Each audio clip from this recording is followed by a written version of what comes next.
Hi, I'm Pedro da Costa, editorial fellow here at the Peterson Institute for International Economics. I'm joined by senior fellow Gary Hufbauer to discuss, first we had WikiLeaks, then Panama Leaks, and now we have TTIP leaks. Yes. And specifically we're talking about the Trade and Investment Partnership Agreement between the U.S. and Europe, which was seen as the next step on the trade agenda after the conclusion of the TPP. Can you tell us a little bit about how this information got out, first of all? Well, we don't know how it got out, but my guess is it got out by a sympathetic person, probably an official within the European Commission. And if that's correct, that means that future editions of this ongoing document, and this is the paper version, quite thick, are likely to be leaked as well, and that will influence, very much influence probably how the Commission and the U.S. Trade Representative think about ongoing negotiations. Does that make people more cautious, presumably, in their positions and how much they're willing to reveal or discuss, even in closed-door meetings? That will be interesting to see. If you actually look at this document, which I have,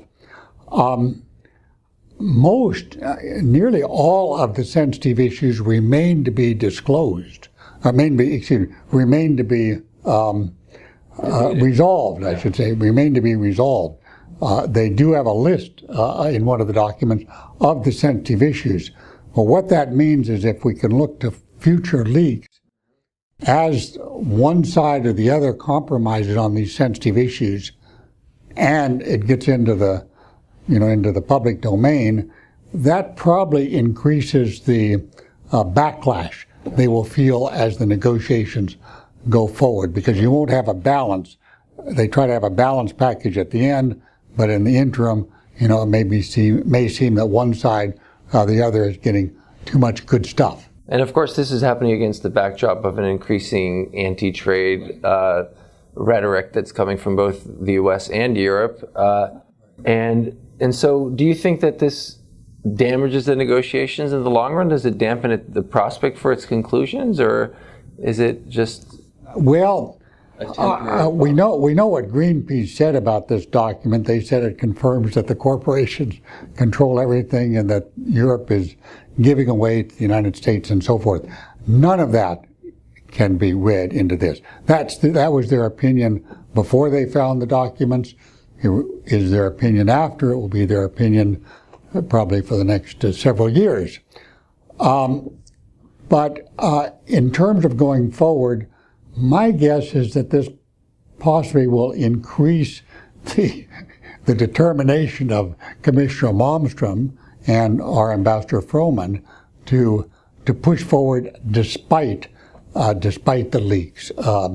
Maybe they will change their way of doing business and just put out drafts at each step, which are largely, if you actually look at this, it's largely bracketed text, which means it's not agreed text. Yeah, so that kind of increased transparency would actually be beneficial to them in the sense that it would kind of buffet some of their critics. Well, I think it actually would be beneficial. That was a big criticism all through the Trans-Pacific Partnership negotiations. It's obviously getting steam as a criticism here, so maybe they will just have a radical change of approach and disclose working drafts as we go forward. And lastly, what were some of the point of contentions that emerged? Was it autos on the U.S. side and agriculture on the European side? Well, those are two, but there are probably about 15 major points of difference. But on the autos, the U.S. has a pretty high tariff on so-called light trucks, meaning SUVs, suburban utility vehicles, which the Europeans would like to see removed.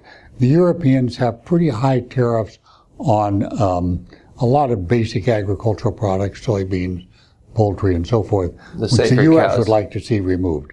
And so those tariff issues, if you look at that, they're just reserved to the end game. They won't be resolved until the end game. But there are a lot of other issues about openness of services, about geographic indications, about government procurement, which also remain to be resolved. Gary Hufbauer, thank you so much. Thank you.